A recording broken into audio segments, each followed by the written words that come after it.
Good evening, ladies and gentlemen. Welcome to the Mid-Atlantic Mauling League's Dungeonbowl. We're in week number 7, getting close to the end of regulation in the season. And we got a pretty fun one up tonight. I think we're going to be in Division C tonight, and we're going to have some vampire action versus some chaos action. Dead and Loving It versus the Japanese Nightmare. S-Beaver versus Proud Star. Let's take a look at the standings here in week number 7 before we take a look at the two teams up tonight. Over in Division A, in first place, undefeated, the only remaining undefeated team in Division A is the Gutterballs, coached by El Duberino. They're an Orc team.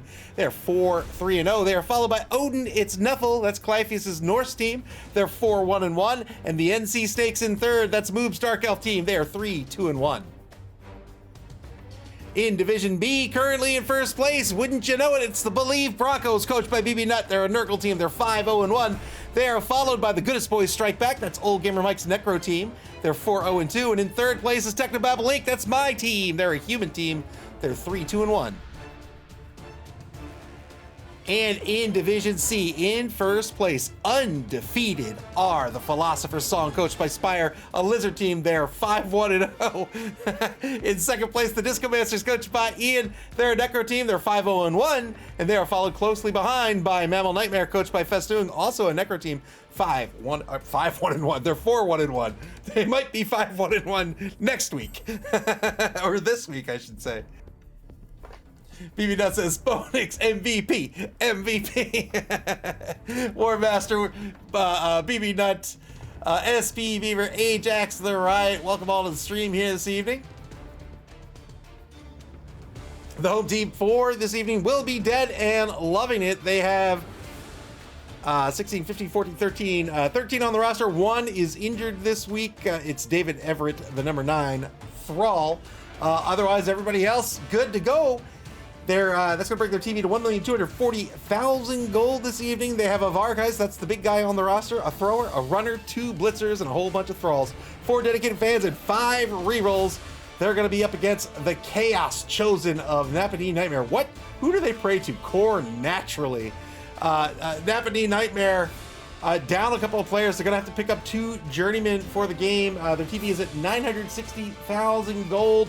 2 Journeymen is going to be 120,000 gold. Minus 280 is going to be 160,000 gold in petty cash. Going to the Napanee Nightmare here tonight. Just a couple of players have leveled up here. They have Groovy the Annoying, one of the linemen that has foul appearance, and then Larry Longhorn has leveled up as well and picked up tackle. Otherwise, they have 3 of their 4 blockers. They have the big guy in the Minotaur and a whole bunch of linemen. 2 dedicated fans, 3 rerolls. How are these two teams going to play tonight? We'll talk about the home team first, which I think has a distinct advantage in this matchup this evening. The home team, the vampire team. We've talked about these vampires in weeks past. Very, very solid pieces. I mean, when you have a runner that is MA8, not a runner, I'm sorry, a thrower that is MA6, strength 4, edge 2, and pass 2. And not only that, they have Hypnogaze. Every single one of these vampires has Hypnogaze. The big guy does not. But, I mean, these guys are absolutely fantastic, right? 3 of the 4 vampires have block. 1 has picked up tackle as well. Frenzy, of course, on the Vargeist. And Claws on the Vargeist treats everybody's AV as if it were an 8+. An absolute killer team. Hypnogaze means that you can remove the tackle zones from an opposing player. And if they have any skills related to tackle zones, those can't work now either because you don't have tackle zones. So very, very solid team. Very hard to protect the ball against a vampire team. Very, very hard to really set up players in a position that really means anything to stop a vampire team. The big weakness on the vampire team, of course, are the linemen that are all AV8+ and that Bloodlust. Bloodlust all across the roster here. 2+ for the Thrower and the Runner, 3+ for the Vargeist and the 2 Blitzers. They have to roll a D6 before activating. If they fail that Bloodlust roll, they have to end their turn next to a Thrall. They have to bite the Thrall, and that is a straight injury roll. Otherwise, their turn is over. And this can be a problem in a number of ways. 1, if you want to score now, you can't, right? If you want to move, you've got to have a Thrall already in position to where you want to be, or else you're not going to get to where you want to go. That, of course, telegraphs your movement to your opponent as well. And really, as the game goes on, you're kind of your own worst enemy, right? You're going to be going through your own thralls. Your opponent's going to be going through your thralls, and when you run out of thralls, it's kind of like a lizard team in reverse, right? When the lizard team loses their skinks, they're in real trouble. When a vampire team loses their thralls, they're in real trouble. So that's their big weakness. You can mitigate that in a couple of ways. You can see that S. Beaver has done that by picking up 5 rerolls. 5 rerolls for tonight's game. Normally, I'd say that's ridiculous. For a vamp team, I don't think that's ridiculous at all. They want those rerolls to keep their team reliable, and be able to get that ball to where they want it to go, because you can't always rely on having a thrall where you want them to be, right? Sometimes your thralls gotta perform other duties. They've gotta be defenders. They've gotta hold down the pitch somewhere. So I do think this team in tonight's matchup has a significant advantage, and that is because this Chaos team is a brand new Chaos team. They're beat up a little bit here, haven't had time to really develop. Chaos teams are better at higher TVs, and because of that, this is pretty lopsided, in my opinion, to toward the Vampire team. So how can this Chaos chosen team mitigate that? 1, pray to your god. Pray to Nuffle. Or, I'm sorry, pray to Cord. Excuse me, pray to Cord. But if we're talking about the actual game, then I say you've got to lean into these Beast Runners. You don't have block on anyone. The Beast Runner, the Beastmen and the Minotaur, they have to go after those thralls. I think they've got to get those thralls off the pitch ASAP. Those are the big time targets. Going after the vampires can make sense, but they're the harder targets to knock down, right? They have a lot of block. They also have higher AV, and often have a stronger or higher health than the Restricted 3. Going after the thralls means you have a higher probability of getting them off the pitch. You know your opponent's going to be helping you out a little bit to get rid of those thralls as well, so that's a bonus. And once those thralls are off the pitch, now the Vampire coach is really scared. He doesn't have a whole lot of options unless he's still hanging on to a few rerolls. I think that's what Napanee Nightmare has to do tonight. They've got to put a little bit of faith into Korn. They've got to go after those Beastmen, and if they can do, I'm sorry, not the Beastmen. They have to go after the thralls, and if they can do that with a little bit of luck, they can come away the champions here tonight. 160,000 gold in petty cash. They can spend that in just a few ways in star players. It could, of course, be Helmet Wolf, who is a chainsaw secret weapon. I think you can get Skitter as well, right? You can pick up Skitter as well. I think for my money, for 160K, I'm going to go with a Wizard. A Wizard just puts a little bit more pressure on the opposing team. Now they have to be worried about their formations, where they're already worried about where the positioning of their thralls are. And having that threat of a Wizard is always very good, right? It's always very strong. I like it. It also allows you to go in for that big play when you really need to. If your opponent is not respecting the fact that you have a Wizard, he's going to be in for a world of hurt. Having a Wizard on deck, even not using it, you're getting value out of it, because it's forcing your opponent to have to make different decisions that they wouldn't otherwise have to or want to make. So I would spend that on the Wizard. We'll see what Proudstar decides to do here in just a minute. Looks like we're about ready to go. I'm going to head over to Discord, see if the two coaches are ready to go. We'll get this game underway here.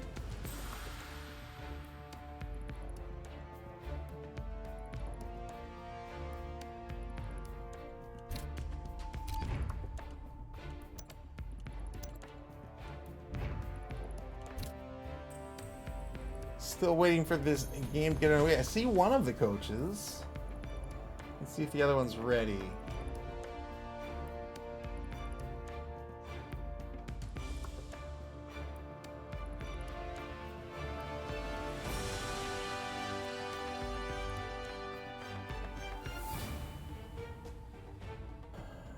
All right, just making sure the coaches are indeed ready for tonight's game.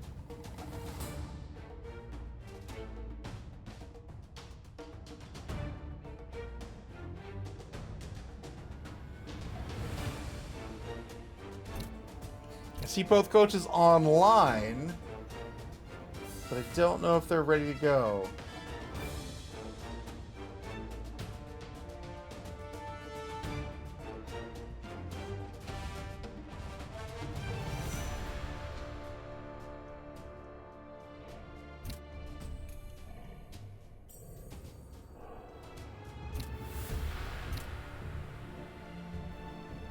Oh, I hope one of the coaches haven't forgotten about about their game tonight.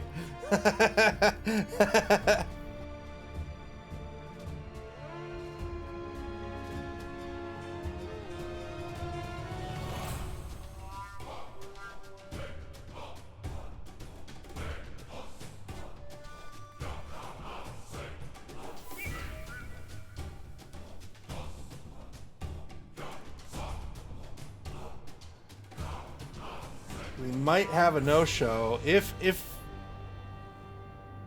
one of the coaches forgot about their game tonight. That's going to be unfortunate.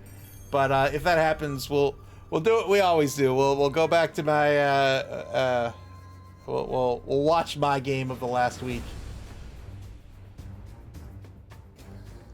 Bootpong says coach forgetting a game. That had never happened. I've never forgotten a game.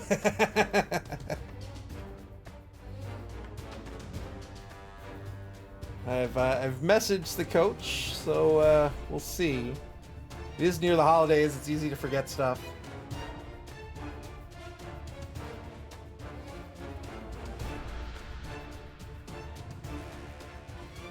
Electric Smith says, I'm here! Hooray!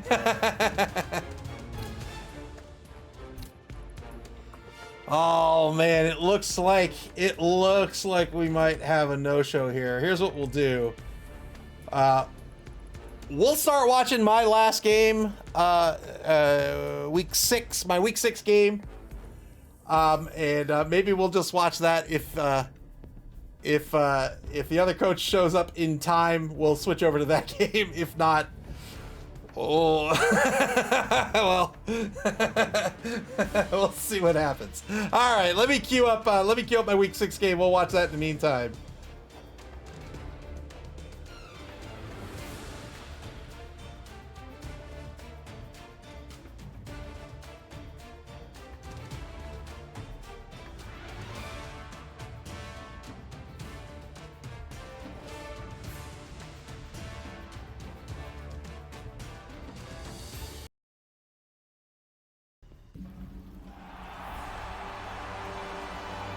All right. Yes, Beaver says, is week 6 before or after the Massacre of the Humans? It is after. It's a couple of weeks after, I believe. All right. So this will be my week 6 game. We're either watching this or the game that was scheduled to be played tonight will start. We'll see what happens.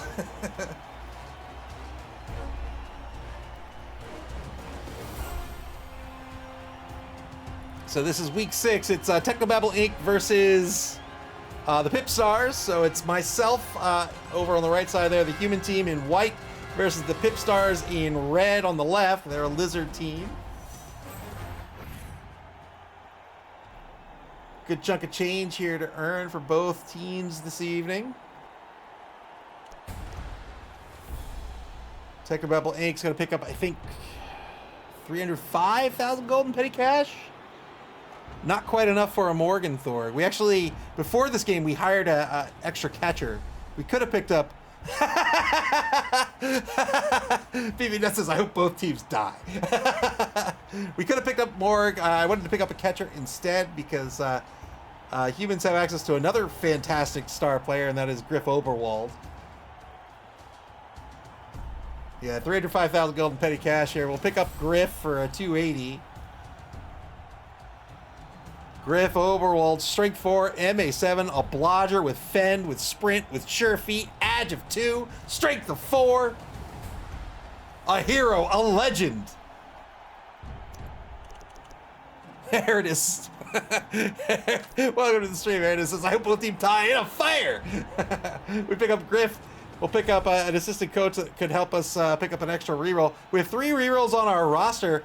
But we have a 4th due to our leader. Our leader is our thrower. So long as our thrower stays on the pitch, we'll have that extra reroll. That extra reroll is the first one you spend. So if I spend a reroll, I'm down to 3, and then I remove, or my leader's removed, I'm not going to lose that extra reroll. However, if I haven't spent a reroll and I lose that leader, I will lose the extra reroll. PipStars win the coin toss. They're going to choose to be on offense to begin, so we're going to set up with our defense. My plan of attack here against a lizard team like this, so you can see right over here, this is my killer blitzer. This is, I think this is HDR 10. And that is my player who kills people. So he's got block, tackle, frenzy, and mighty blow.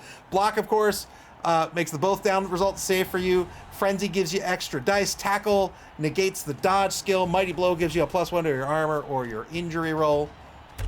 We're going to set up in a chevron formation here just to screen out these skinks. My strategy against lizard teams are to go after the skinks, right? So the sarses and the crocs, fantastic pieces with strength of 4 on the sarses. Of course, the big guy has strength of 5. The big guy has a prehensile tail as well. The sarses in a developed team also pick up block. You really, I as a human coach, I don't want to go toe-to-toe with them too much, but you can lock them down because they're all Edge 5+, meaning if you mark them and they want to reliably move, they're going to have to blitz. Otherwise, they're staying right where they are. So my strategy is to go after skinks. So my tactics turn after turn are going to be deciding when to mark a Saurus and when not to mark a Saurus, and then just hunt those skinks, try to get them off the pitch. If the skinks are removed, a lizard team doesn't really have a way to move the ball. So I have a killer on my roster. I've got 3 of my 4 blitzers. They're all MA7. They all have block. I'm going after the skinks. That's the game plan. Shavestone, welcome to the stream. That's right, Pips Pippy, the first Hall of Mauler, playing for the PipStars here. He's got the golden glove right back here.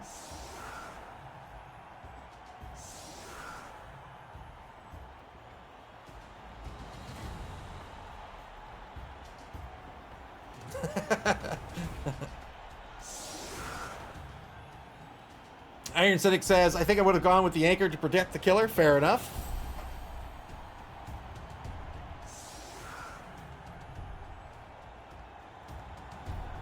Iron Cynic talking about the anchor formation here, where you have sort of 3 spread linemen in this little smiley face formation. Or not linemen, linebackers.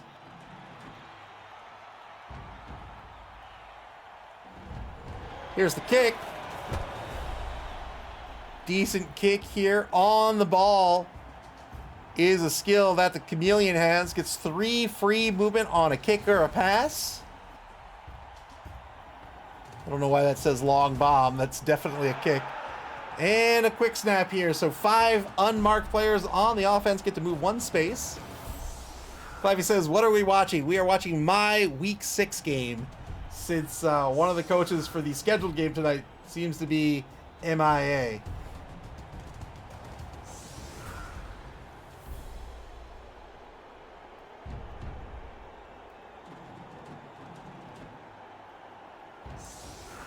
SP Beaver says, last time I played Lizards was Blood Bowl 2. I want to replay them with the Chameleon.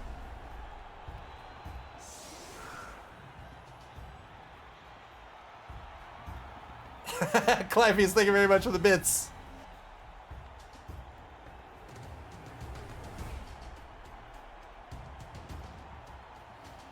Why do you have to be mad? Good catch by Pips Pippy on the kickoff return here. He is, of course, Pips himself. He can do it all. Aridus demanding depth in this matchup. 2-die block to get the game started on the left defensive end here. Gets the knockdown. This is the journeyman. We had to pick up 2 after being absolutely slaughtered by halflings. We were down to, I believe it was 4 players. This is 2 weeks after that, so we almost have a full team again.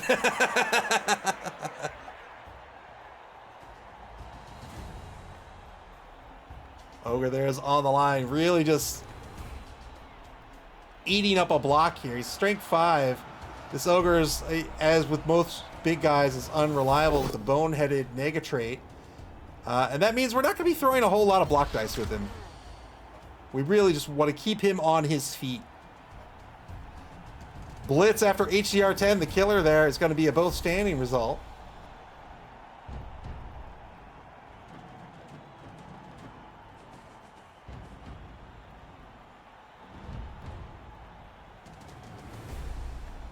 Electric Span says, I think we have to wait 24 hours before reporting the coaches is missing. I hope everything's okay. I hope something serious hasn't happened. SB Beaver says, I'm guessing he didn't pay up on a bribe to the refs. They do not take that kindly. Aridus says, you let Frodo and Sam hurt you. I'm disappointed. Griff Oberwald wearing number 12 here for the humans. It's over in the left wide zone on the human 8-yard line. 2-die block against the Ogre, who I forgot to rename. Boo on me.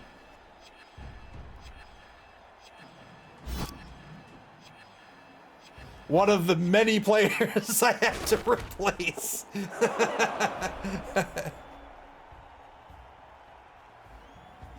Offense blocking on the line. Typically, we arrange the offense to be at the bottom of the screen going up, but when I play my games, I'm always I position myself always at the bottom of the screen, so that's why we have it a little different here.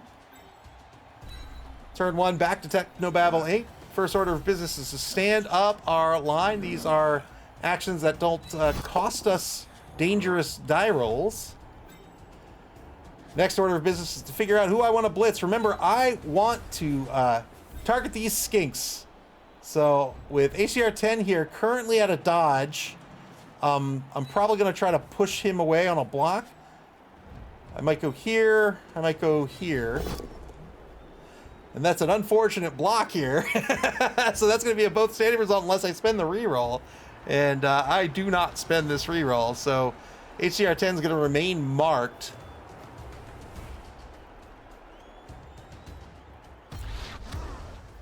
I have trust and faith in Nuffle's plan.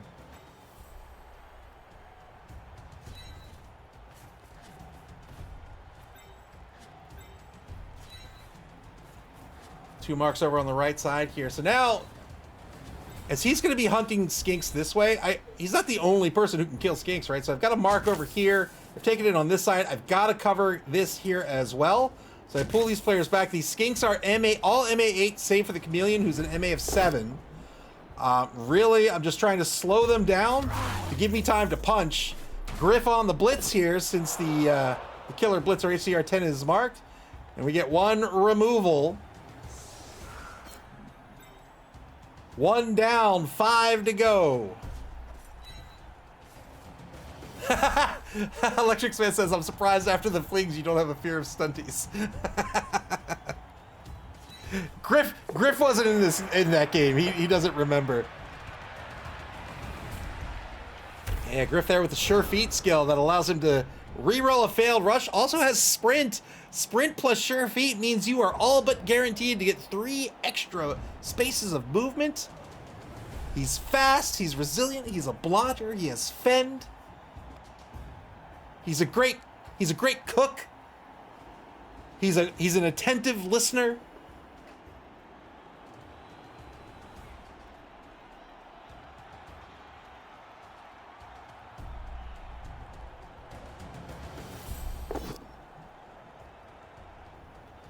Three-die block back at the line here. Turn number 2 for the PipStars. This is against Colleen, the journeyman. The number 10 journeyman here gets a knockout. So long as those players stay alive, we're good. We're fine. That's fine. Aridus says, don't forget he loves long walks on the beach. That's right. Iron Cynic says, he's such a pro, he made a second 900% failure roll.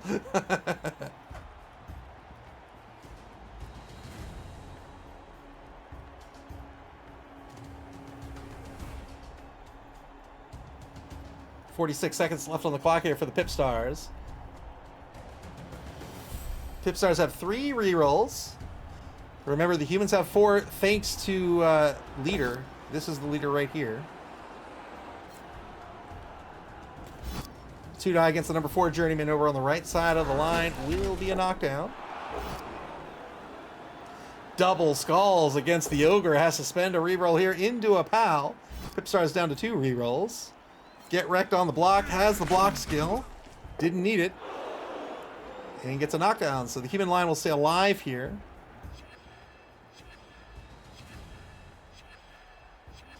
Since this is a recording, I don't have control of the camera.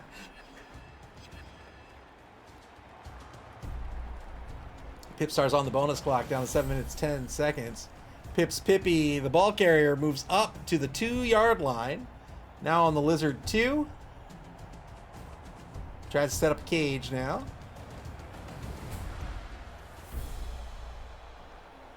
All right. SB Beaver says, now you must suffer like the rest of us who do not have access to move the camera. Yeah. Losing that control. Block on HCR 10 is going to be a knockdown. So Spire says, good evening. What's happening? Welcome to the stream, Spire. Good to see you. We had a game scheduled for this evening. It looks like one of the coaches is missing in action. So instead, we are watching my Week 6 game. We might catch that game if the other coach returns in a reasonable amount of time. Otherwise, we're going to watch this game. Turn 2 now for Technobabble Inc. And the Ogre Boneheads is going to remain on the ground. That's a problem.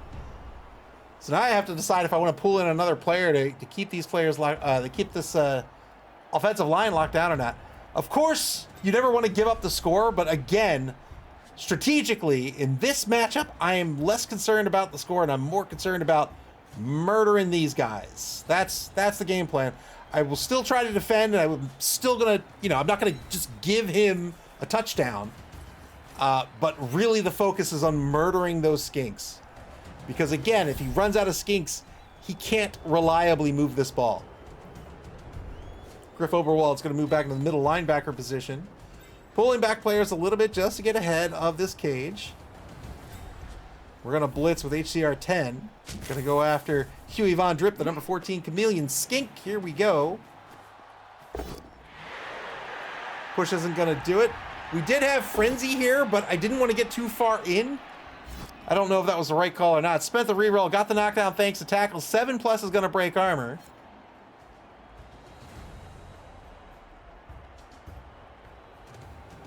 Black Wolf says, oh yeah, we got some MAML action. Yes, indeed. Welcome to the stream. Broke armor, but only got a stun out of it.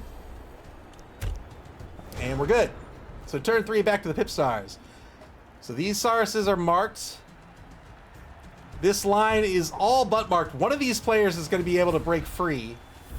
And then we've got a little bit of a contingent here. So this ball could move in this direction. But if he does move over to the left wide zone, I think I'm okay with that. Because then these guys are just going to move in this way.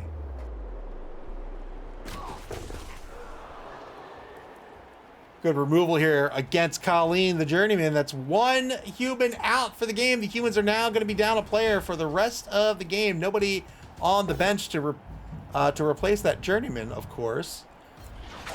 And now a block on the other journeyman is going to be a knockdown, no armor break.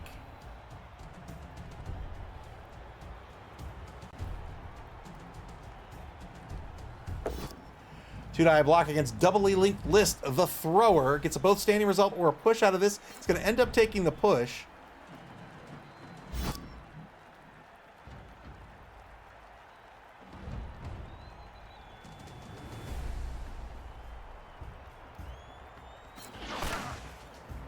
I am fine with that. I didn't want to eat another block on my thrower. Now a two-die against number 9, who I also forgot to rename. Iron Civic says, don't you have a bench because of Griff? Fair enough, fair enough. I have a bench because of Griff. I have one player. You're correct. Good removal here on this second blocker on the left side. That's going to be a knockout, so that player could come back on a future drive if they succeed a 4+ die roll at the beginning of each subsequent drive. 23 seconds left on the clock.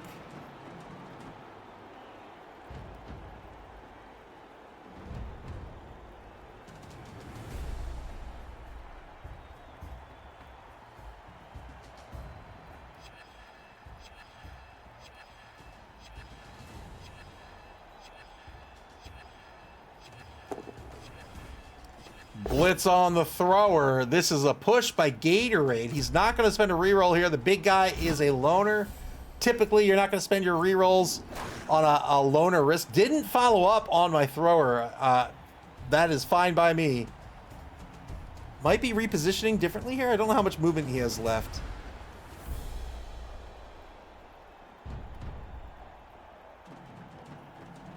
Oh, no. It's totally fine. You're absolutely right. Yeah, I do have a bench, and I neglected the fact that I have Griff Overwald. It's completely fair. So does move the ball a little bit to the left here, not quite into the left wide zone. Now on the opposing 8-yard line, Pips Pippy, the #1 skink, both socially and on the roster, is a blodger, has sidestep as well.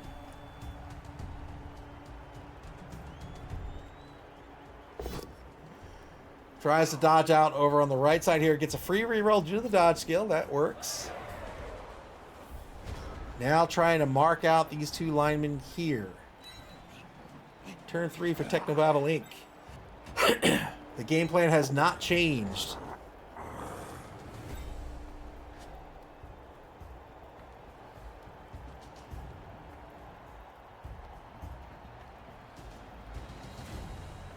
We're going to take a block on a skink.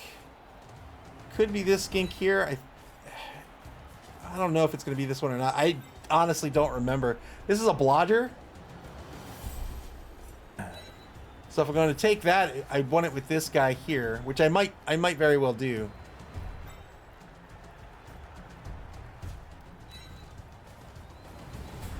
Locking down the Crocs. It looks like I am going to blitz the blodger right here.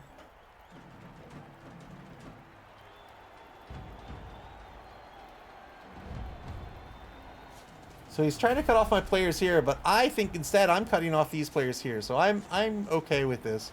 This guy will be a target at some point.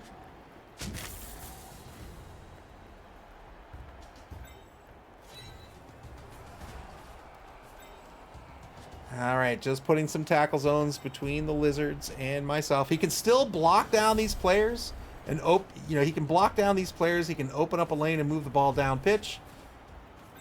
But if he does so, hopefully we've got enough players back to where if he gets behind us, we come in, we apply that pressure, get the early score, and then we recover the ball and try to win 2-1.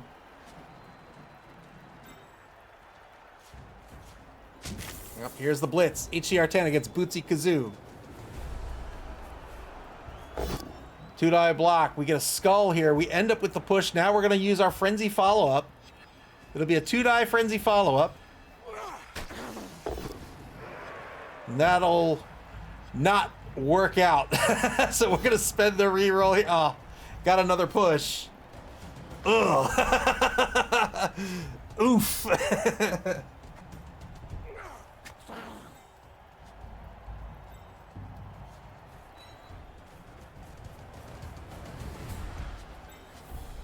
All right, now we're marking out this guy. Kind of marking him out. It's kind of fake, right? Because the Crocs is here, so he can take him out. Mr. Rocker Crocker says, is this a live game with commentary? It's not live, but there is commentary.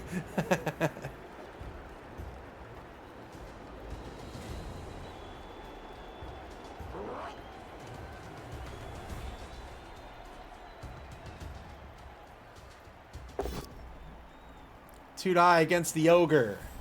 Gets the knockdown. Tailgater on the block. 10 plus to break armor on the big guy.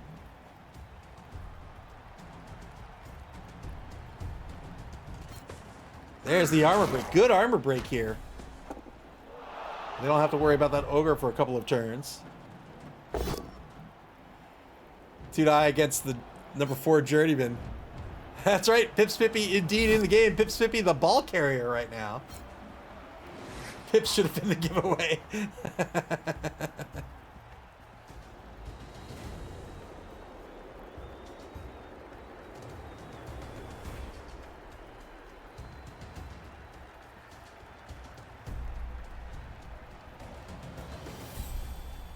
.42 seconds left on the clock here for the PipStars.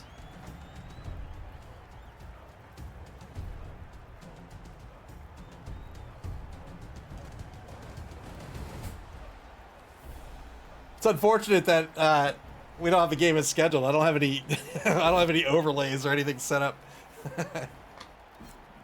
Two-die blitz here against Doubly Link's list. The leader, the thrower, gets a push, does not follow up. Wants to try to cover the ball carrier over on the left side. Leaving the thrower alone for the most part. Thrower with leader, accurate, and block. It's a +1 on a long lug pass or long bomb. Also a 2+ PA thrower, so a really good thrower. Means the humans always have the threat of the passing game. And the passing game, it's kind of inverted from normal American football, right? The passing game, if you have a passing game, that helps facilitate the running game, right? You threaten the pass, your opponent has to spread out, has to cover potential receivers or perhaps the thrower, and that's going to weaken their defense against the run, which means now you have an opportunity to poke a hole through the defense and run the ball down pitch.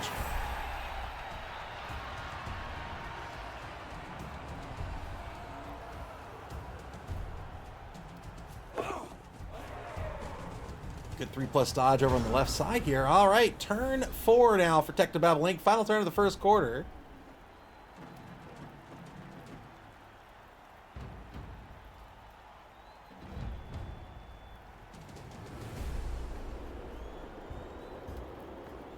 This is a Division B matchup with the Believe Broncos at the top of the leaderboard. The well-developed Nurgle team, coached by BB Nutt. Oh, I have a little dot on the screen.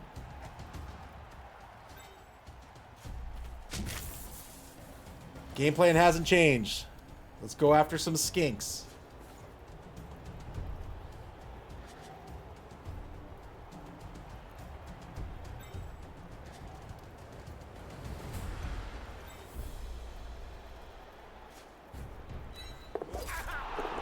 Uh-oh. Well, started the turn with a dodge, failed the dodge. We got a free reroll with the dodge skill. Didn't work out. That is a null turn for Technobabble Inc. Turn 5 down for the PipStars.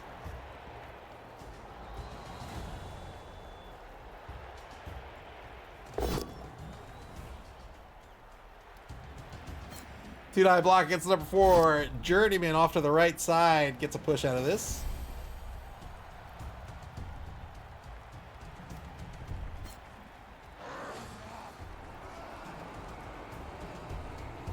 Should have stood up the ogre there. Was he stunned? I think the ogre was stunned. This guy was waiting. I wanted to develop the play first before he dodged away, but whoops.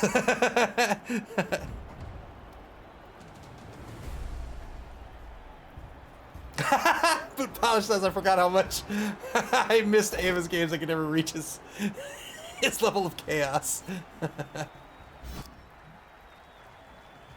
Oh, the killer was stunned? Oh, alright. Well, then I certainly should have stood up the ogre.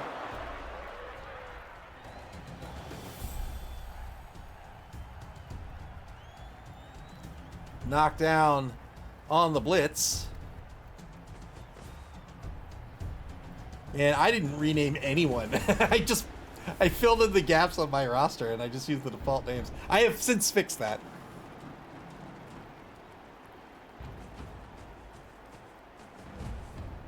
SP Beaver says, I'm having to learn it's not always best to stand up vampires first. You've always got to be wary of the bloodlust roll. Mr. Rocker Crocker says, I'm worried about the surf on the thrower. The game is already over. Believe you me, I too am worried about that.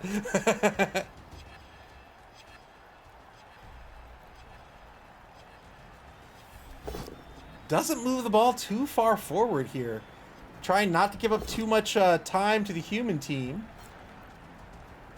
Moves the ball up to the opposing 10-yard line at midfield. Spends a reroll down to 1 reroll for the half, trying to get the knockdown against Abstract Factory. Doesn't get it after rolling the double skulls. SP Beaver says catchers love to go surfing. Catchers also love breaking their ankles. PipStars down to 3 minutes 56 seconds on the bonus clock here in turn number 5 at the top of the second quarter. Two-die block against the star Griff Oberwald. It's going to be a push. Can't follow up due to fend. Great skill in this matchup, in my opinion.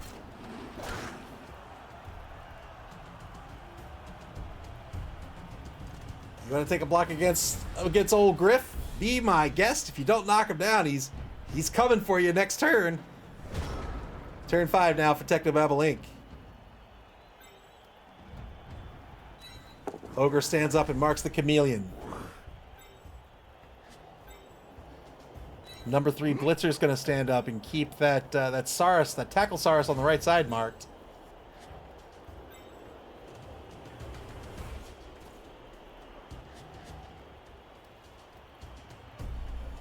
Trying to find a way to mark out this guy here. I don't know if it's worth it.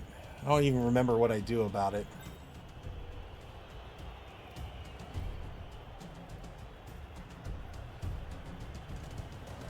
Did Griff just take his helmet off? Griff, you can't do that, buddy. That's unsportsmanlike conduct. Here's the blitz on Drippy. We get the knockdown thanks to block. Looking for an 8+. There it is. Another removed skink.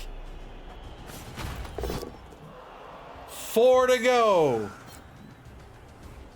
Flag on the play. That's right.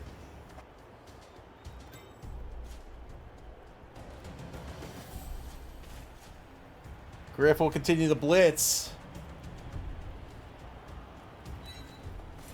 And now takes a mark on the ball carrier.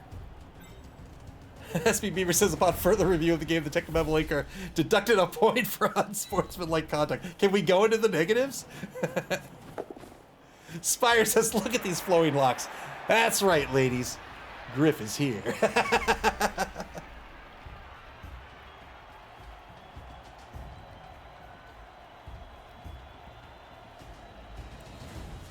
Human catchers have an MA of 8. They also have the dodge skill and the catch skill. BB that says that's one unsportsmanlike conduct, one more, and Griff will be ejected from the game. Griff, you're a pro. Come on, man. Keep your head together. Keep your helmet on your head.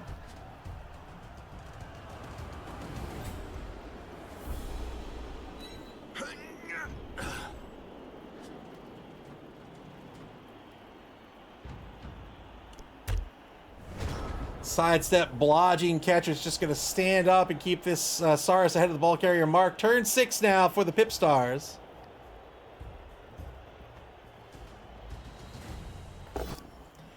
T-Dye block on the right side against the number 3 Blitzer. Gets a push out of this.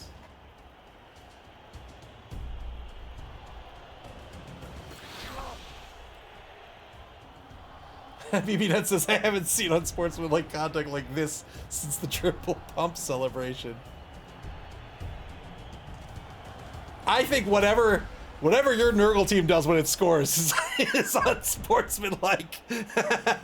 It's just disgusting and rude. Two-die block against deterministic context-free language. BB does says, wow. We are who we are, okay? We worship Nurgle, and that is okay. Got a push on the sidestepping catcher here, so the catcher will sidestep onto the ball here. Good. Well, I don't want to say my sidestep was good, but we sidestep this way. We don't have to worry about the Saurus. The Saurus is already activated.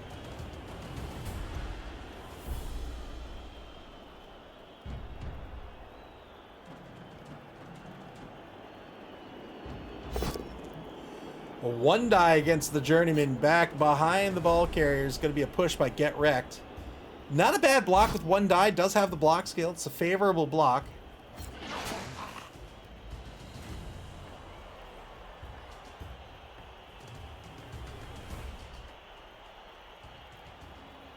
$15 seconds to go for the PipStars. 2-die gets Abstract Factory. Doesn't get the knockdown. Gets a push out of this. Oh, God. BB Nuts says, I look forward to a future Slanesh team and Cyanide having to navigate the minefield that is their cheerleaders. I was going to say I can't imagine what they would be, but I can very much imagine what they might be. I don't know if that would change the rating of the game.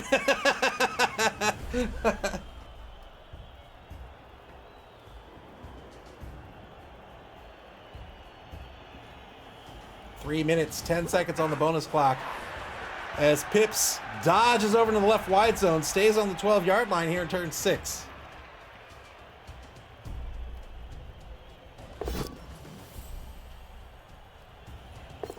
I got this new remote control, and I haven't been more excited for a remote control ever. It is gorgeous. I love it. I love it so much. It replaces my old remote and ties into Home Assistant, so it ties into my house, which is great. I'm super excited to get it working. I've programmed all the devices in it. I've got to program my activities, and then I've got to like program the actual buttons that I want. You know what I mean? Like map whatever buttons I want. So I'm very excited. It's like weighty. It's all metal. It's great.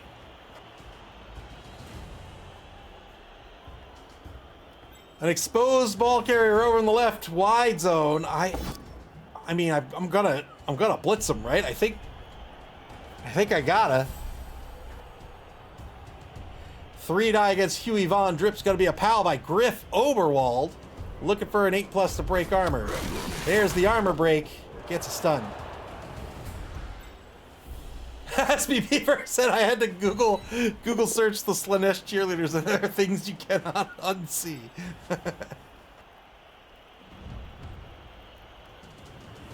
Yeah, Korn, the god of like war and murder. Nurgle, the god of disease and eternal life. You've got Zeech, the god of hope and change, and you've got, of course, Slanesh, the god of lust and debauchery.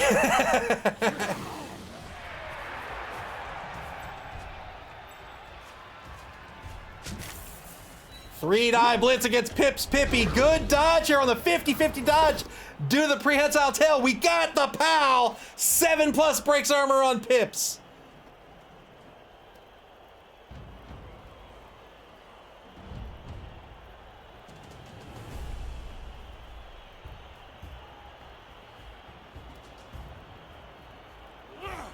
Pips sidesteps to the left, no armor break, and the ball's gonna pop out on the 18-yard line. No, I'm not gonna pick that. Why would I do that? That's not gonna happen.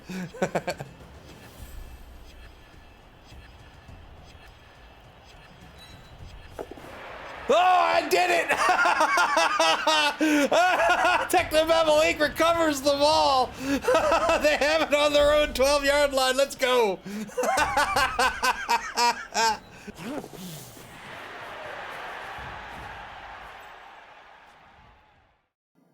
There's the 3-die block on Pips Pippy to get the knockdown, and the Technobabble Inc. recovers the ball.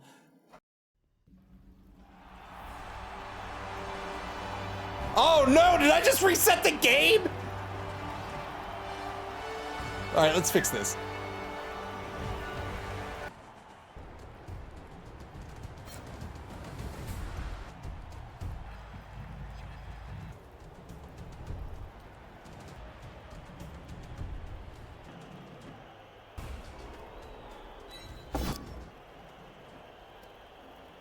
All right, lesson learned. Let's fix that for the future.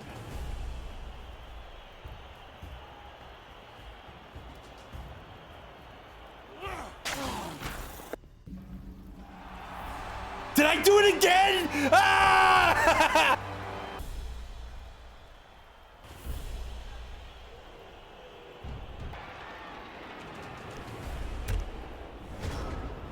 All right, there we go.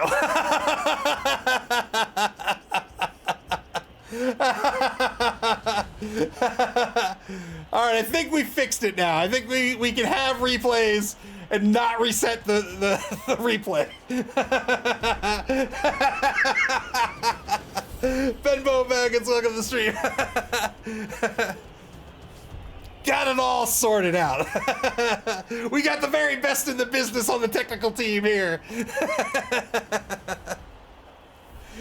That's right, it certainly is a skill issue. Turn 7 now for the PipStar.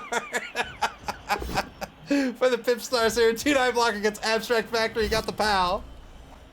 You hired a tech guy finally. Hush you. Good removal here for the PipStars. Hopefully for the PipStars. That will stick for the second drive here. Hopefully for us it won't. I just checked in and there seemed to be an issue playing replays on your replay stream. Yeah, so what happened was when I cut away to the replay, I had it configured so that the replay video would restart whenever it was like on screen again. And so I had to fix that. But in fixing that, then reset the reset the replay again.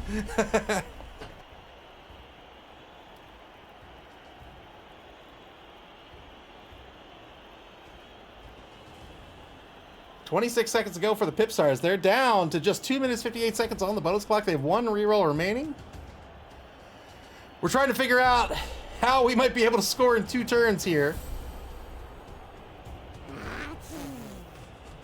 Was the tech guy in that meeting with only you in it?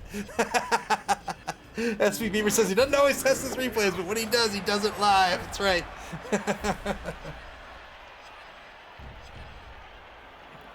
PipStars trying to cover the sideline.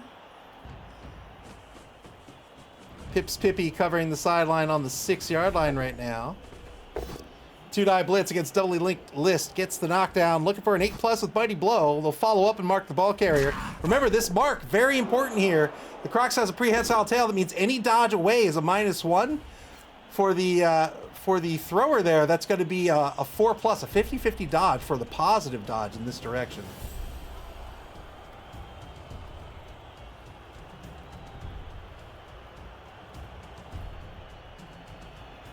Trying to decide where we want to sidestep deterministic contact-free language. Actually, I think I just plain forgot.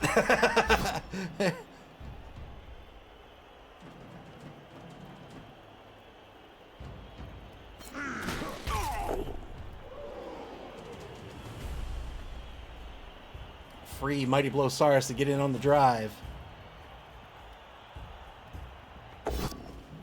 PipStars on the bonus clock once again, down to 2 minutes 15 seconds. They're going to get a knockdown on the number 3 blitzer. They don't get anything else out of that. No armor break. Turn 7 now for Technobabble Inc. Penultimate turn for this team. Defense recovering the ball, trying to get on the board. They're going to have to motor. They have to end this turn in scoring position.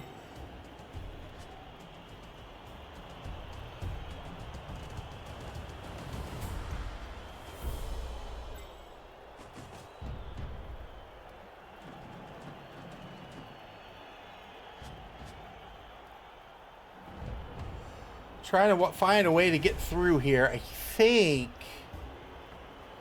it's going to be... So I think we're going to... Oh, stop moving the camera, me. I think we're going to block here. I think it's probably going to be a dodge handoff to Griff, I think.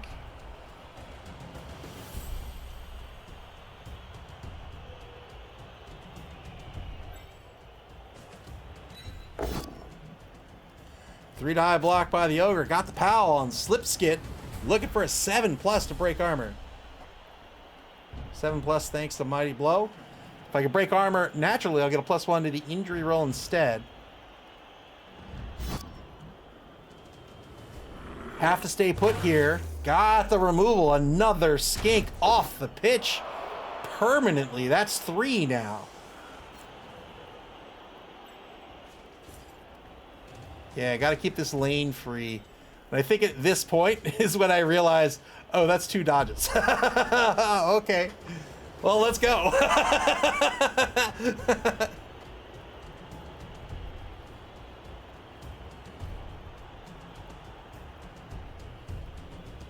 It just rolled double 5s with the boxcars. Makes Mighty Blow a fake skill. That's right.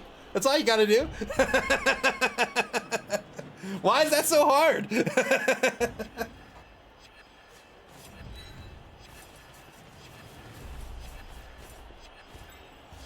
So Blitz still on the table here, and then I realize that's a double dodge, so I'm not going to do that. Instead, I'm going to push this guy out of the way. There's that 50-50 failure. The reroll makes that a 75% chance of success. We're going to use our final team reroll. Get Pips Pippy out of my face, please. There he is. We get the knockdown here. Hoping for an armor break. 7+ will break armor. No armor break because that's Pip's Pippy. We're going to move the ball down pitch.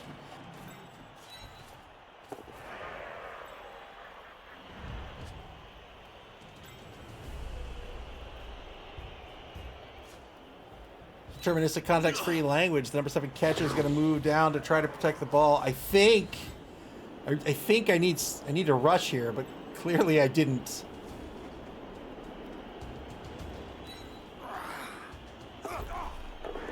Failed dodge by the thrower will be a turnover. Turn 8 now for the PipStars. So the ball not safe by any means, but we are in scoring position.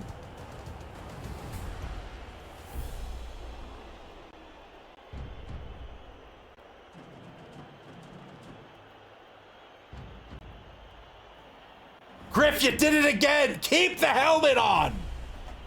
You're by yourself, they can see you! Fail dodge, oh please! Please fail this again! Alright. Or failed rush, I should say. PipStars with no rerolls remaining here in the final turn. Marking out play the catcher. He's just like, oh, come on, man. Trying to mark out players. Gonna almost certainly blitz the ball carrier here, and these marks will prevent the scoring opportunity.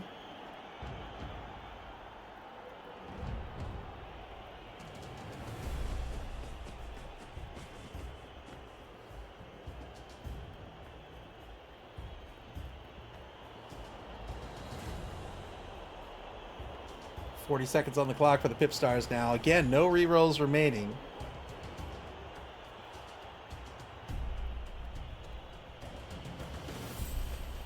Looks like it'll be a 2-die blitz by Pip's Pippy here, who's actually here.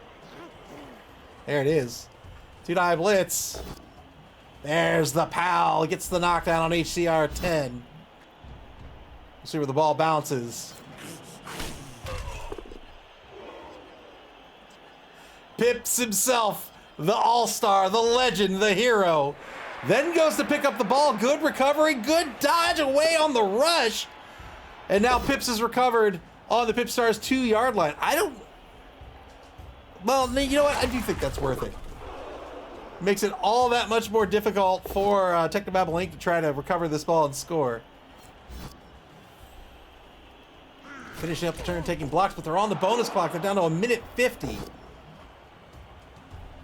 Pow against the number 11 catcher, who I also forgot to rename.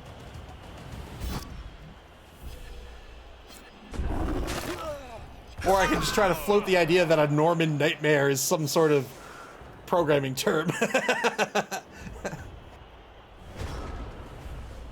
Good removal there at the final turn of the half here. Turn 8 now for Technobabble Inc. I think we're just not even going to try to score. And we're just going to punch a skink.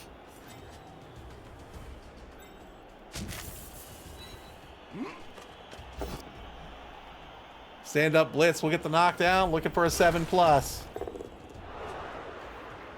Didn't get anything out of that. It's Norton. He's the worst antivirus. Tried to take a block with the ogre, but he boneheads, and that'll be the end. Technobabble Inc. on defense stops the score. It'll be 0-0 at the half.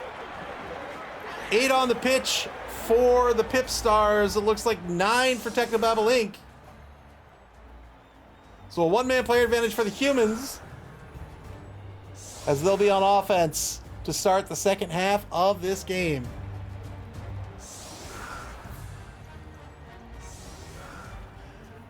Again, the game plan is to take out those skinks. We've taken out 3. 3 remain.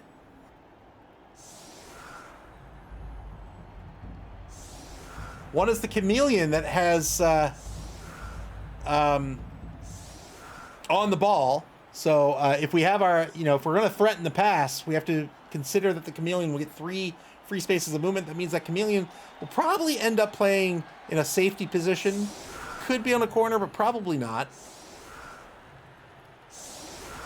All right. So the PipStars setting up those skinks fairly shallow here. Remember, our blitzers are MA of, you can see me counting right there. Our blitzers are an MA of 7, so we're going to go after one of these skinks. And I think it's going to be the Chameleon because the Chameleon does not have the block skill.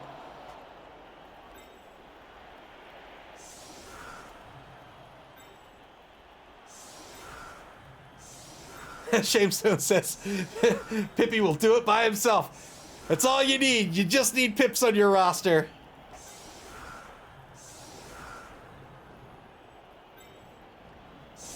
So 3 on the line. Again, 2 Journeymen on the line along with the Ogre for the Technobabble Inc. The thrower back to receive this kickoff, of course. And then where do we want to set up? I think we want to set up on a strong side. Well, I should stop saying strong side, but in American football, the strong side would be like wherever the tight end is. But I tend to use it in Blood Bowl to mean wherever most of the players are. Electric Smith says, I have Pips on my roster. It didn't help. You have a phony, a faker. Yeah, so we set up strong side right here. Here's the kick. Cheering fans. We're going to get a prayer to Nuffle, and it's going to be a fouling frenzy. Every foul is going to earn you SPP. This will be a touchback. We're briefly thinking about putting it in the hands of the blitzer, HCR10. But instead we say, no, let's just... He's still got 3 skinks. Let's put it in the hands of the thrower. If your Pips is a furry, we don't want him. Pips phony. All right, second quarter begins here. Technobabble Link with 4 rerolls thanks to the leader. 5 minutes, 46 seconds on the bonus clock. And we're going to start threatening the passing game. We send a passer, deterministic context-free language, down pitch to the opposing 12-yard line, just inside the right wide zone. Now the defense has to consider that player as a threat. Here comes the blitz. Huey Von Drip, the blitz target. Trying to figure out where to set up our protection. We are not moving this ball up toward the line of scrimmage. We'll move it up a little bit. Remember, these skinks are super fast. The Chameleon has an MA of 7. The regular skinks have an MA... Whoop, stop. It has an MA of 8, 4, 5, 6, 7, 8. I believe with 2 rushes that can mark the passer, but we're okay with that. He wants to roll dice. 2-die block, that'll work out. Looking for that 7+. There it is. And that's another removal. 2 skinks on the pitch. Oh, is he going to use the... I think he does use the Apothecary here. Yeah, not a bad choice here. If you use the Apo on a KO, you can keep your player on the pitch. It becomes a stun. Instead, chooses to use the Apothecary to keep that crucial 3rd skink on the pitch. Those are the only 3 viable ball carriers on the field right now for the PipStars. Now 3 players downfield. So the PipStars have some choices to make. If they cover this, they're not going after the ball carrier. If they go after the ball carrier, they're not really covering this. They can split it up a little bit if they want.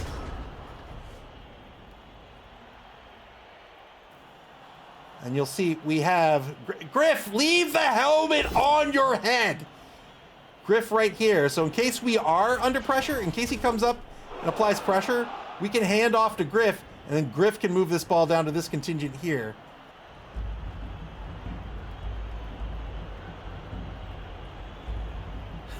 Mr. Rocker Crocker says, tell that to the guy in my tabletop league who kept handing off to the Crocs. I mean, he kept failing.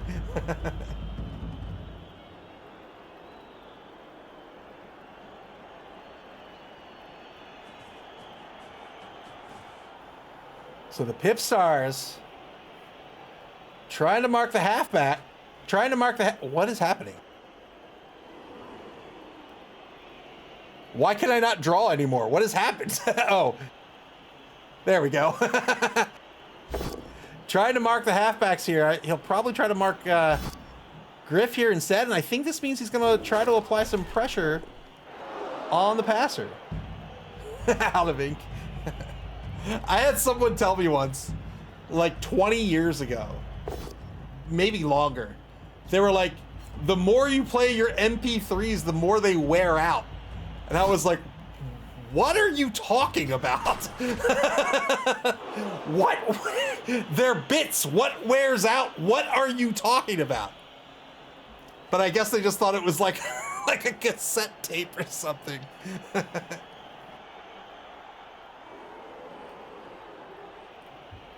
17 seconds on the clock here for the PipStars. They've got to be mindful of their clock usage as they're down to 1 minute 40 seconds. 2 rushes. Yep, 2 rushes to mark the ball carrier.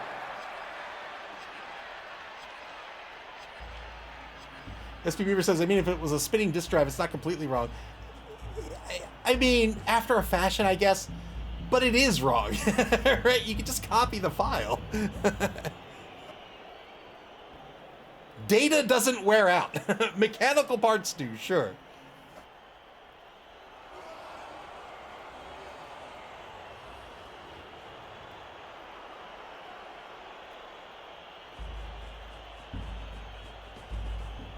Going in heavy on the ball carrier now. Pips is now applying pressure as well. So the 2 standing skinks crossing the line of scrimmage as well as 2 sarses. So deciding to go in on the thrower and doesn't do anything about these players back here.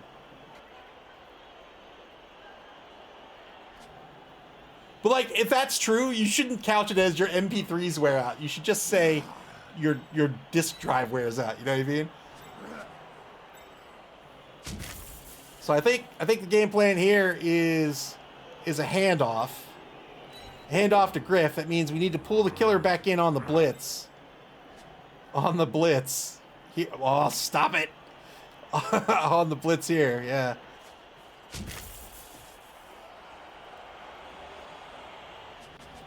Yeah, exactly right, Black Wolf, yeah.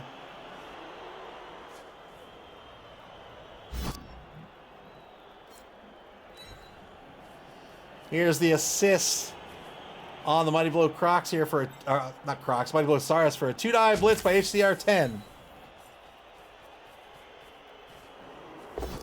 First block here is a POW. We need to follow up due to Frenzy. 9+ breaks armor. Great armor break here for the humans. That's a stunned Saris, and if we play our cards right, we will not have to worry about that Saris for the rest of the drive. Now, it's just a matter of dodging away from the skink on the handoff. 2+ handoff here. 3+ dodge to a 2+ handoff. Good dodge. Good handoff to Griff. Griff with a lane is going to move all the way down to the opposing 14-yard line.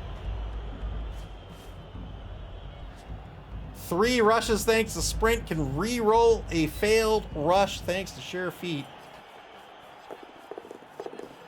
There it is. You rolled 2 6s in a row. This game is rigged. Mr. Rocker Crocker says the real reason Amazon and Steam take back your digital license, their word, we will find out the truth. The game's not lasting forever. It's a Skynet conspiracy. Turn 10 now for the PipStars.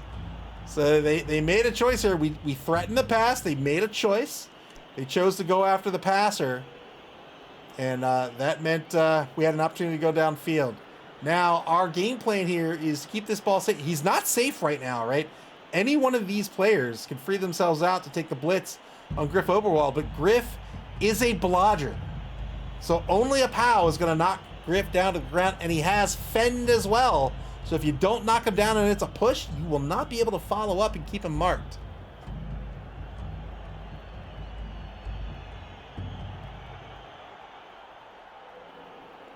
So we got to get through a round of blocks, and then after that, we're just going to be playing.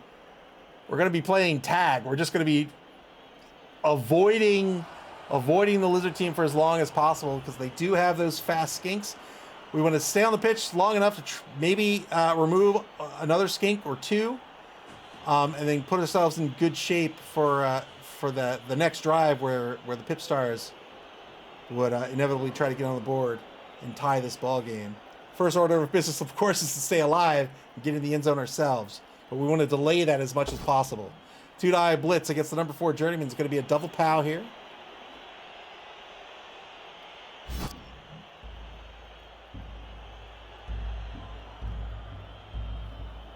Iron Civic says the Tachosaurus is in an unfortunate position for him indeed. Good removal here on the Journeyman. That will hopefully allow the PipStars a little more freedom of movement with these Sauruses. Again, tagging a Saurus, marking a Saurus means he's not moving anywhere unless he blitzes, or unless you pray to Duffel and you go for the 5+ dodge at best. Here's the blitz on Griff. Two-die block is going to be a push. That's not going to do it. He spends the team reroll, can't get through Loner, and he's going to push Griff away and can't follow up due to Fend.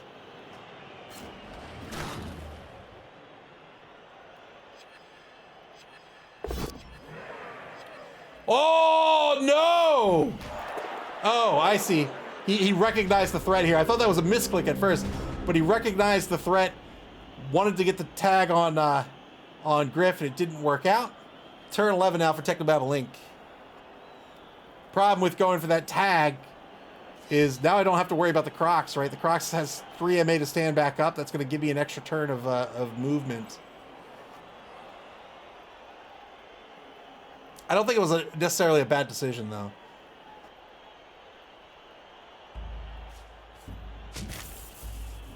All right. Let's spend some time skink hunting. First order of business is to get Griff somewhere safe, I think. So we want to be mindful here. If we end up here, I don't think we want to end up here unless it's absolutely necessary. We want to end up here. And that's because if we end up here and he does a cheeky skink blitz, he could push us into the end zone to try to force the score and get the ball back early. As I say that, I moved to the end zone.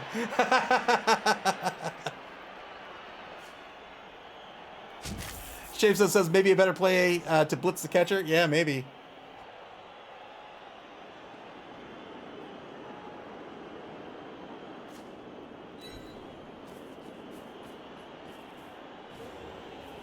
And now we want to exert tackle zones. We want to take marks. Basically, we want to keep these guys, this guy, and this guy out of the game. Two-die blitz against Bootsy Kazoo. We get the POW. Again, 7+ breaks armor. And that is another remove skink. The PipStars down to 2 skinks on the pitch, one of which, of course, is the hero, Pips Pippy.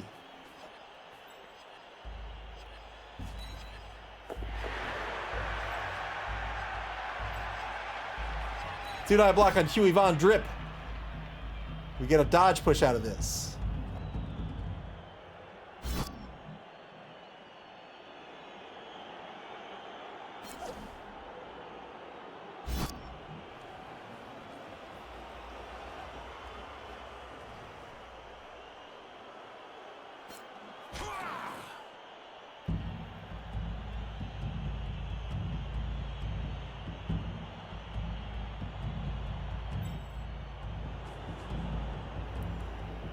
I now decided we're fine with these marks so long as he didn't bring a third in. But I thought, you know what? There's no harm in taking the block here. So I got the POW. That works out great.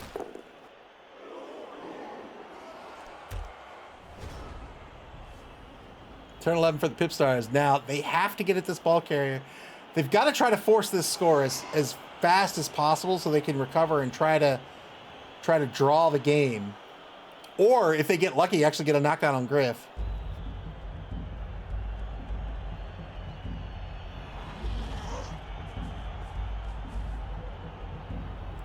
Take a mark on the rookie catcher in the right wide zone on Technobabble's 2-yard line.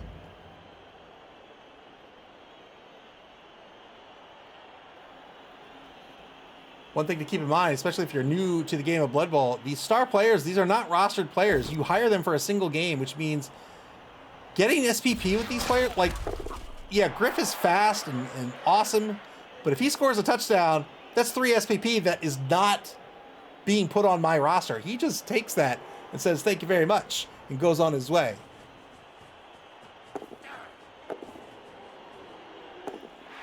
Couple of dodges, couple of rushes. Pips Pippy eyeing down Griff.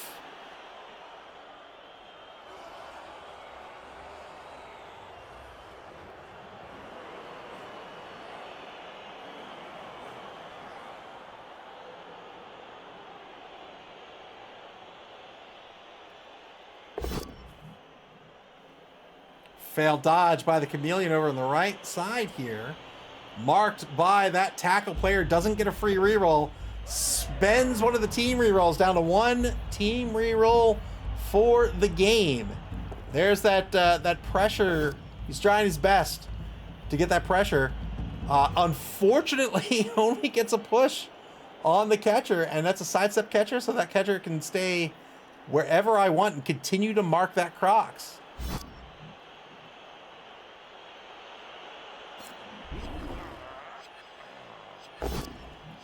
Two-die way back in no man's land here. This will be a both stand. Oh, he takes the push. Fair enough.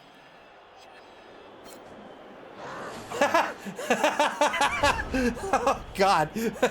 Iron Cynic says getting a touchdown on the Star is like kissing your cousin. It feels good, but it also feels yucky.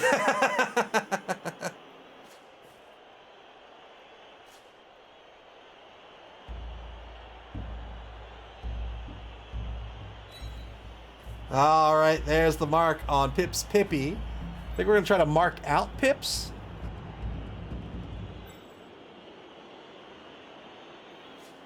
Yeah, so with 2 skinks bearing down on us, we got to get away from the end zone here.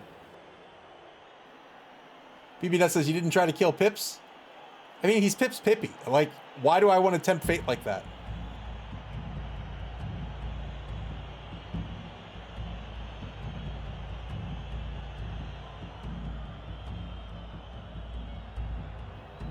He's a little shit, that's why. Shape says excellent analogy. Even folks from West Virginia can understand. Mr. Rocker Crocker says David doesn't want to lose his fan base by killing the best, the most loved, the most amazing player in the league. Here's a blitz, 2-die blitz on Huey Von Drip. This will work thanks to tackle. Again, a 7+ will break armor here on the Chameleon.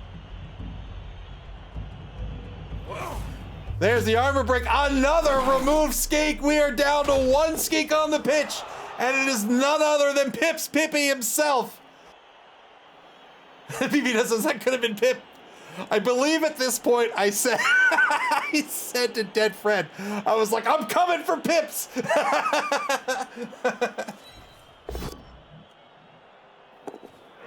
One rush, plenty of rerolls here.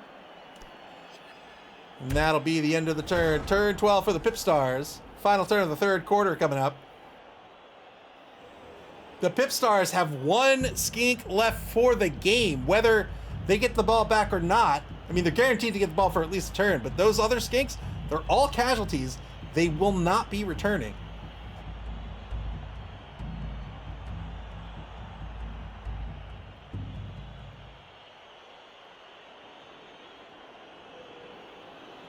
PipStars with 1:30 on the turn clock. They've got 49 seconds on the bonus clock. Electric Smith says, Bonix is just a player on the best team, but Pips carries his whole team.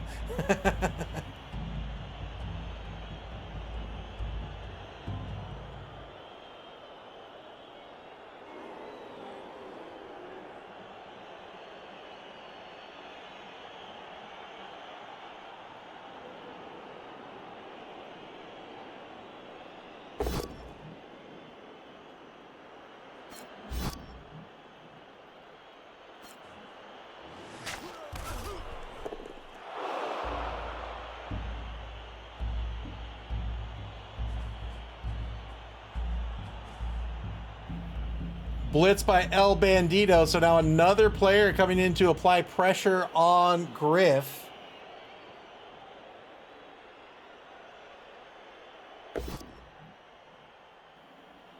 All right, so a bit of good news, maybe. The MIA coach for this evening seems to have returned with excellent timing, so we might actually get a doubleheader tonight. We'll see. We'll see how this shakes out.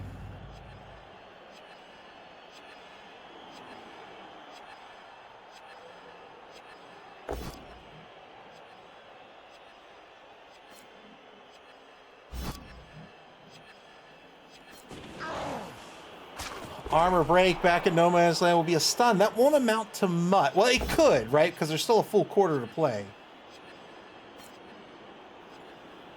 Gatorade Boneheads. That's a bad time to Bonehead.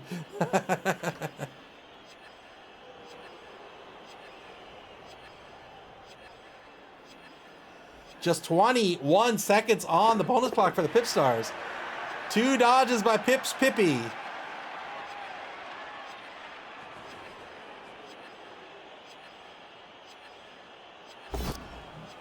So Pip's not getting overly aggressive here because Griff would come in to assist on the blitz.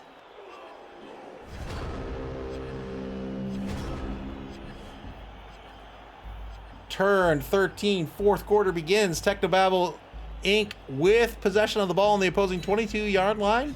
They can score at any point here. 0-0 ball game with Technobabble with 3 rerolls remaining. The PipStars with none. They have just 1 skink left on the pitch, and that is the Hall of Mauler, Pips Pippy himself. We're almost certainly going to take a blitz on Pips here.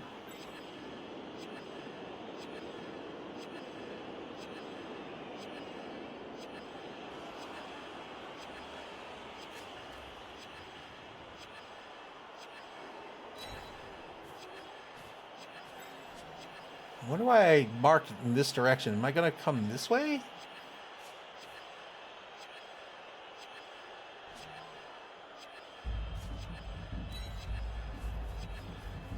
So we shift the ball here, and now with the pressure, I think we're going to move to the end zone here. If he wants to push me in the end zone, we're fine with that. He only has 1 skink left.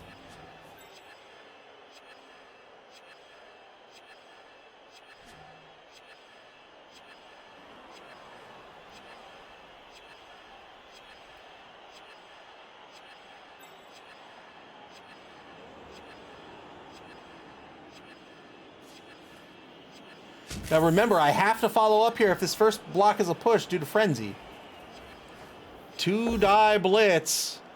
That's not going to work out here. We spend the reroll trying to get Pips out of this game. We just get a push. Pips Pippy, the sidestepper, can go wherever he may. BB Nut said, did you know? Bonik says 2 heads now. 2 brains clearly makes him twice as smart.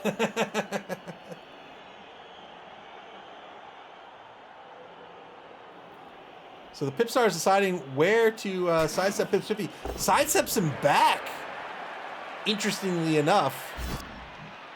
And now Pips is going to get knocked down thanks to tackle. No armor break on Pips, so Pips can still come after the ball carrier. Iron City says that Tacklesaurus is languishing down there. Yeah, yes, indeed.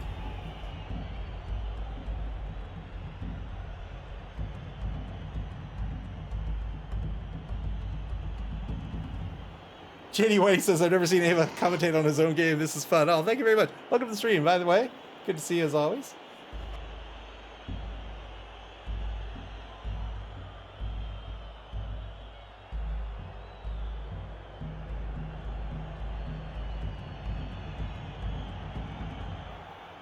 Minute 25 for the PipStars here. Deciding what to do for the turn.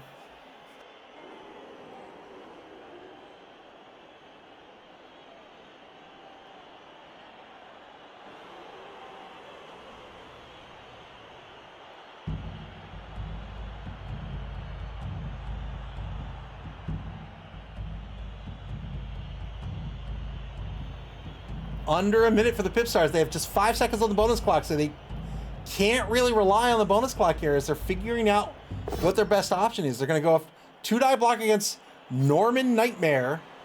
which is not his name anymore. But they get the POW here. 7+ is going to break armor. There's the armor break.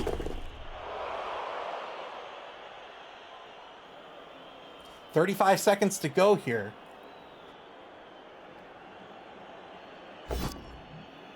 Failed the boneheaded roll with the Crocs. Wait, what was he doing with the Crocs? I think that's a good thing for him. Because he didn't declare the blitz.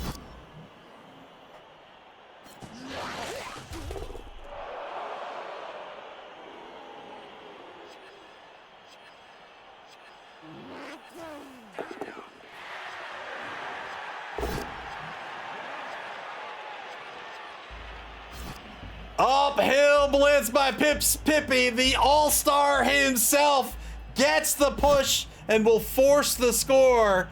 Technobabble Inc. will take the lead in this ball game 1-0. Sorry, I was just coordinating the second game. We will get our original game after all, after this game is over. So we're going to have a doubleheader tonight, and we'll get the game that was originally scheduled for tonight right after this one.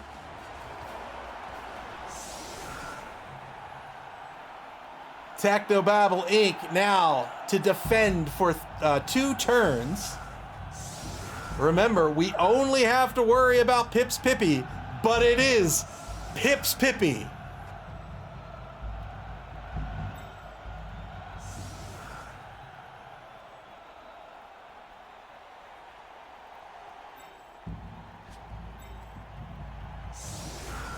Technobabble Inc. with just 8 players on the pitch.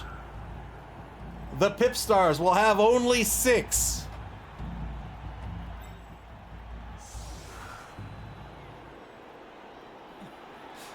Cobblestorm, welcome to the stream. And Pips himself. If anybody can do this, Pipsy can do this. PP says if Pips is able to walk after this, I'll be disappointed. I'll try my best.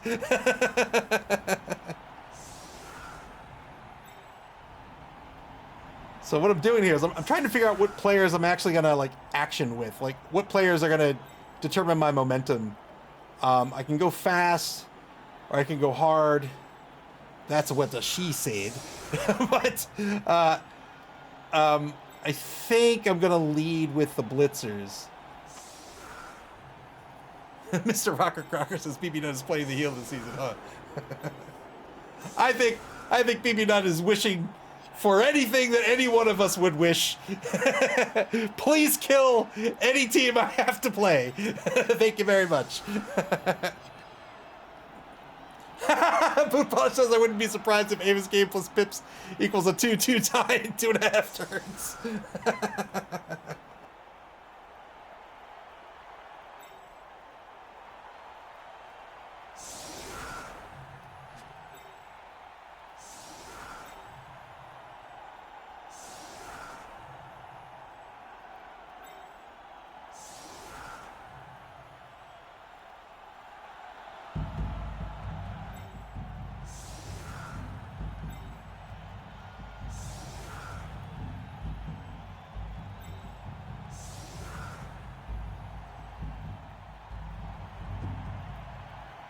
So now I'm dipping into my bonus clock because I can't decide where I want my players to be.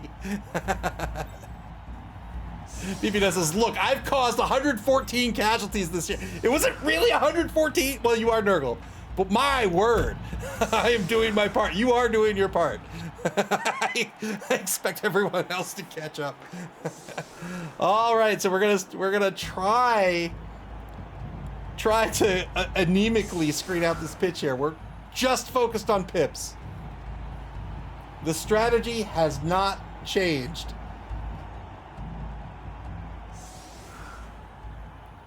Yeah, he's gonna try to not get tied up with the rest of his team with my linemen. Mr. Rocker Crocker says it's developed Nurgle too, right? It sure is.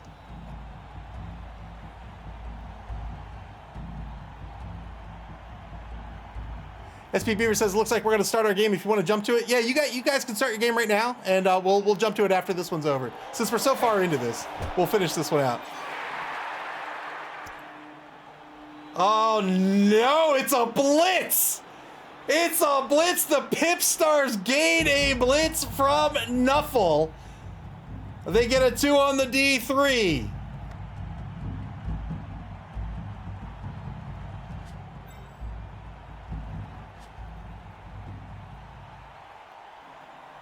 The PipStars with an opportunity. Iron Cynic says, I want to see the end. Yeah, we'll finish this one out. But SPV, feel free to start, and we'll pick up the second game in progress.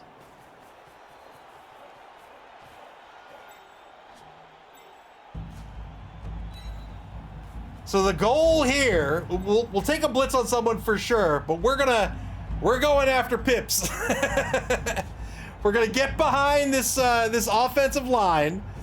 We're gonna apply some pressure to Pips. Now this is a little risky, right? We're coming in here. If we come in here and maybe bring a player in here or something, right?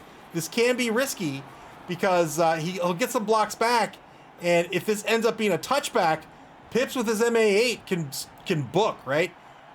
Like 8 would be 3, 6, 7, 8. 2 rushes can put him right there.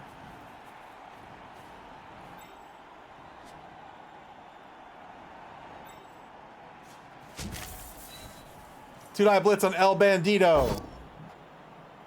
We get the knockdown, 9+ breaks armor. Have to follow up due to frenzy.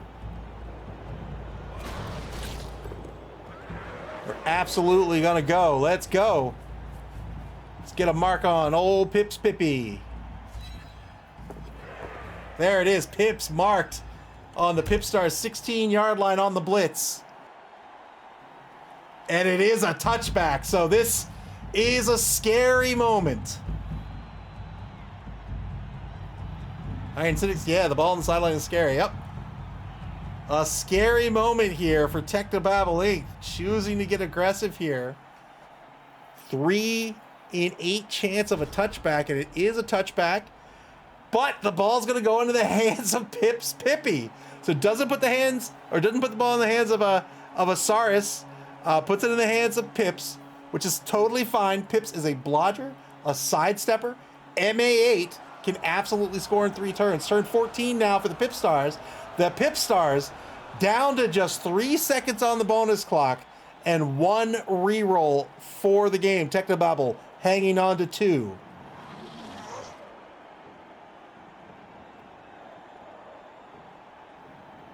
Cobblestorm says the gunner gets are only 42 CAS inflicted, 4 of the dead. Felt like way more. I don't know what my stats are.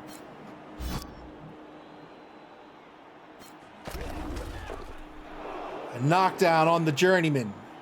Clears the right side of the line here.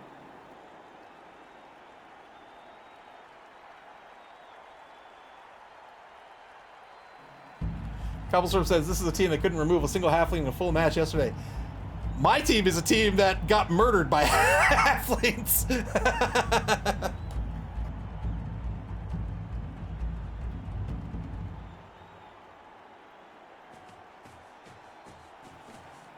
Mark on Griff Oberwald.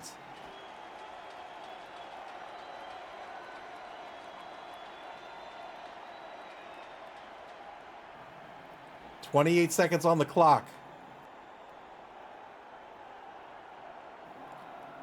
Blitz on the left guard. I'm sorry, the left defensive end.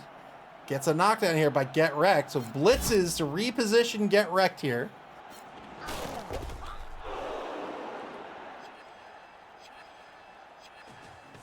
And Get Wrecked's going to move downfield. So Pips is going to be coming this way, I think. Yeah, sure enough. 3 dodges, 2 rushes. Pips now on the opposing 6-yard line. Turn 15 for Technobabble Inc. Cobblestorm says, I got close to pitch cleared myself, and then they no reroll throw teammate for a win. Felt great. That's cool. That's always cool. That's always fun. Whoever does it, it's always fun. A dodge to a couple of rushes for the ideal blitz on Pips.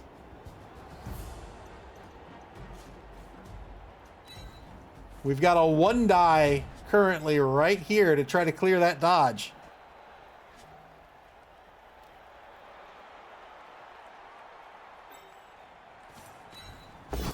Let's go. Got the pal.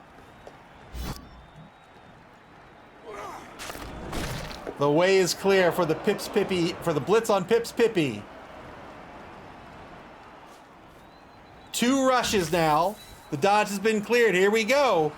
2-die blitz. That's a double pow on Pips. 7+ breaks armor.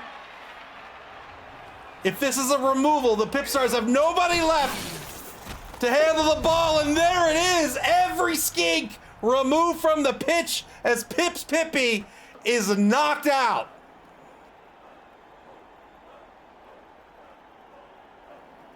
Mr. Rocker Crocker says, Pips is safe.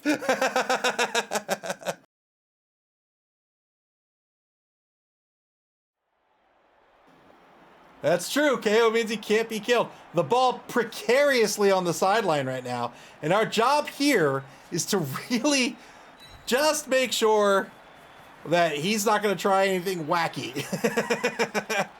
And we'll try to score if we can, of course. 2-die blocked out by Griff Oberwald against Tailgater. We got to push out of this.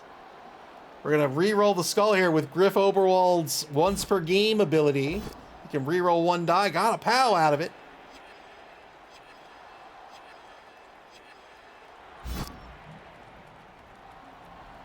Black Wolf says, of all the fictional Blood Bowl players out there, my favorite is Pips Pippy hand down.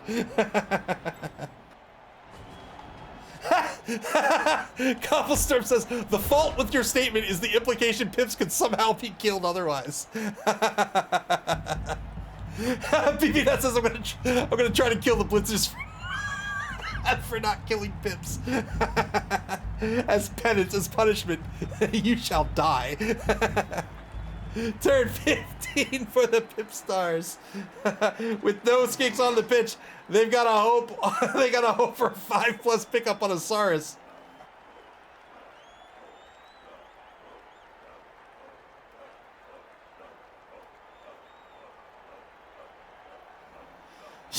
You have made an enemy. BB Nut has officially declared war.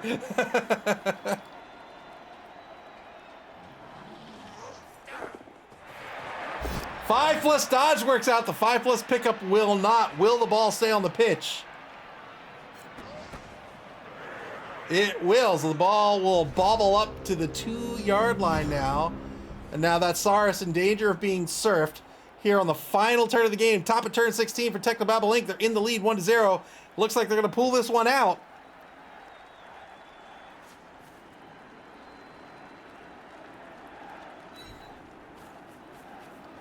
An assist against the Saurus. We'll just go for the 1-die surf. Are we thinking better of it? I think I want to... Oh, it's turn 16. I can't score.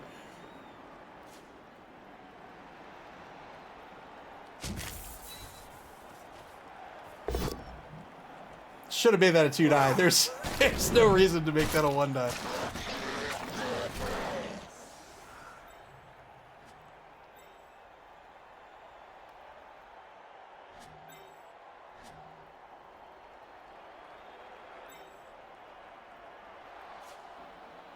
Why am I bothering to pick this ball up?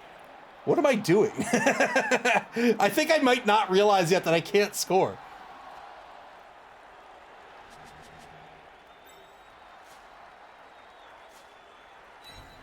There is no good reason to pick this ball up. But there I go. And I rush for no good reason whatsoever. Great. Awesome.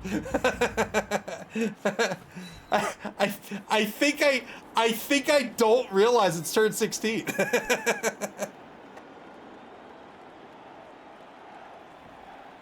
Move says I feel lied to. Did I block against Gatorade here? 900% did not happen.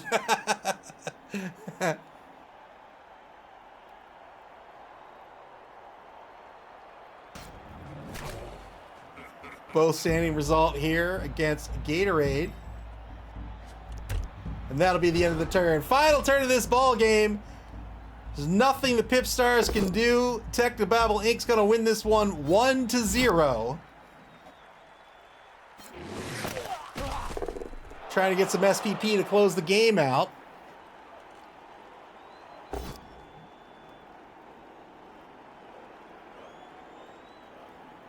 Oh, I should have done a prediction. Oh, no, I should not have done a prediction because this game was in the past.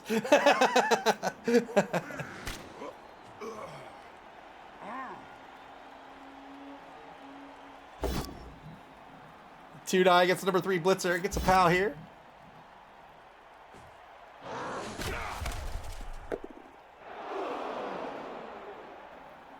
Don't think he'll take a... no, he can take the blocks with the Crocs on the Journeyman.